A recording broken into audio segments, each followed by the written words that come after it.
مساء الفل. شاليه غرفة وريسبشن قريب قوي للبحر، زي ما احنا شايفين المسافة للبحر على طول أقل من دقيقة بالظبط مشي. الشاليه على واجهة العمارة، مرتفع عن الأرض، أوضة وصالة، متقفل بالكامل بالحديد وسقف بالصاج. دي كده البلكونة بتاعته. هنا في قاعدة حجر، وادي السقف كله متقفل حديد، وهنا شباك الأوضة. ده كده الباب بتاع الشاليه.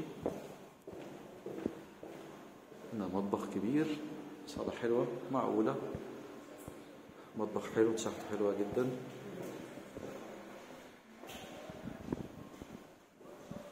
شاليه حلو قوي كاستثمار ومصيف. دي كده الأوضة، أوضة شباكها هنا على التراس بره،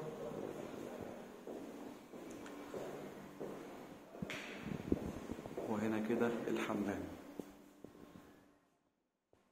شاليه لذيذ، مصيف واستثمار قريب للبحر بسعر حلو جدا، كاش، كامل المرافق والورق القانوني، وفيه عداد الكهرباء.